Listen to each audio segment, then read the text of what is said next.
hopefully this should be the last time that I make this video explaining how to get root motion working on a character with a weapon that is separate from the character, or can be held in either hands or on their back or in a sheath, or might not be a weapon, might be a sporting tennis racket, cricket bat, whatever. And it's something that you want to be able to move between different held positions on the character. So you haven't got it as a child of their hand, for example. You have it in the hierarchy next to the root bone, not underneath it. Because if it's underneath it, this shouldn't be too much of a problem. But if you want this to work with root motion, such as where the character does a sort of power attack and the weapon goes with, and it's sort of, you want it to match up quite exactly, then this is how you do it. So as you can see, that's how I've got the root bone set up, and the weapon is alongside it, it's not underneath it. And the root bone has an orientation that matches unity. Y is up, Z is forward. Not how Blender has it. And I have the armature spun round 180 degrees. That's keyed in to the animation, because the root animation is done, whoops,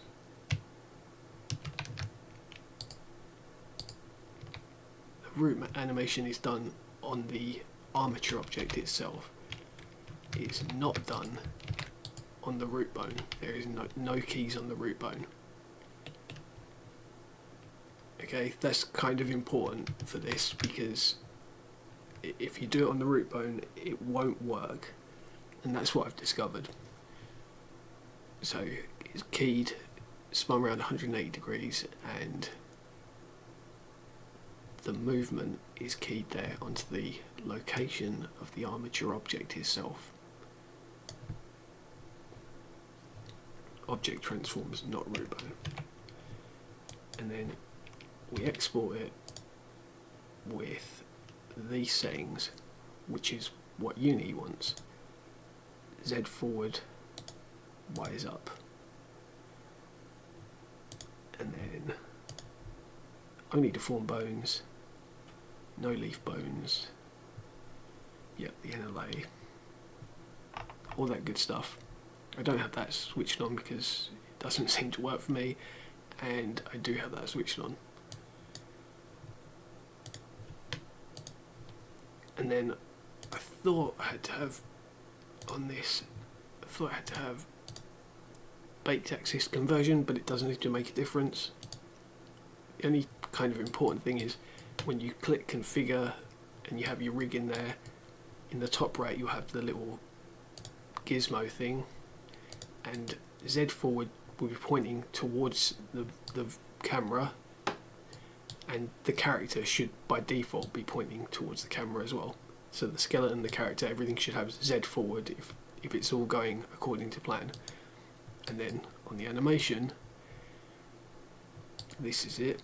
You go down to motion and you set the root motion node to the root bone that you haven't animated, which sounds confusing, but this is how it works.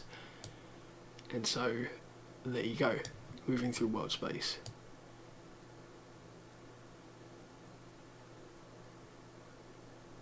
And I'm amazed because this is actually pointing the correct direction, which it hasn't been doing up until now.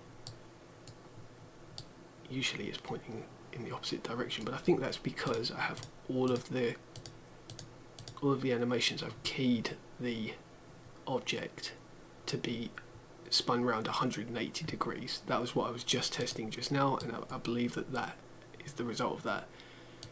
The reason you don't animate the root bone is because on this example I have animated the root bone. So if I untick this, you will see what happens. The weapon's getting double the root motion information, and it's travelling twice as fast through world space. And this is very confusing. Like, why is it doing this, you think to yourself? And the epiphany that I have had, I believe, is that because you've animated it in Blender and you've animated the root bone, this is taking, and then this is driven in Blender by the root bone. It's taking the sum of both of them and it's adding them together, and then it's giving you the result of that and applying it back to this. So if it was a child of, say, the hips, it wouldn't get that, because Blender would think, it's a child of the hips, I don't need to adjust this thing. But because it's not a child of the hips, Unity wouldn't do that. But because it's not a child of the hips in the rig hierarchy, and you are manually assigning the root bone to it, it's trying to extrapolate how far it thinks it should be, in addition to the keyframes that it already has. So it already has keyframes telling it at the end of this, and like, again, I'll go back to this one. If I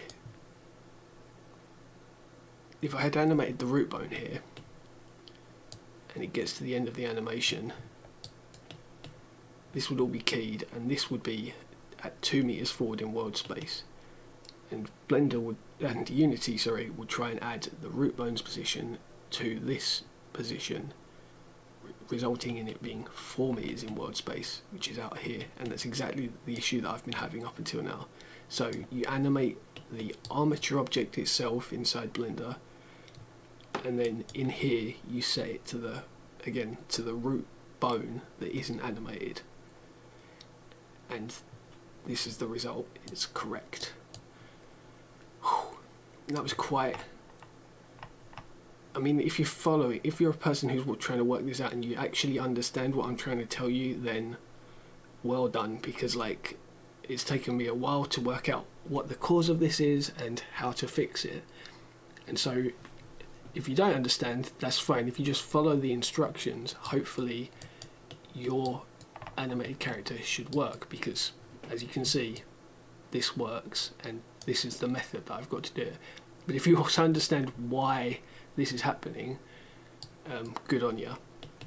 And like, I won't do it now because it will take ages, but if I switch this over to generic and just did it like that, everything would be perfect. But it's because Unity is doing this sort of behind the scenes, it's converting it to an avatar, and it's applying root motion to all of the bones that you've selected here in your configured avatar, and then it's trying to work out itself how to do that to bones that aren't included in that avatar definition, such as in this example the weapon, which isn't, because it's on the same level as the root bone, because Unity only actually cares about the hips and lower in the chain.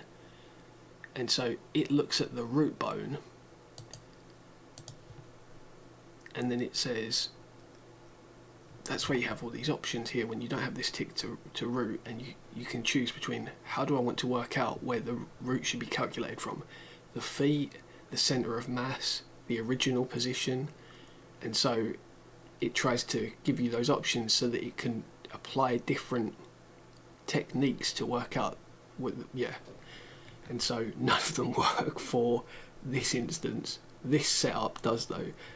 So again, hopefully if you understood any of that and you're following along, good on you, because that was a mouthful, and I don't know if I've explained it very well, but this will get your character with the root motion facing the correct direction, and it not applying double the delta position or velocity through world space, and everything should look correct. And this is, as you can see, on Humanoid avatar, and I've imported all of my extra bones here, like the Naginata. So yeah, so good luck.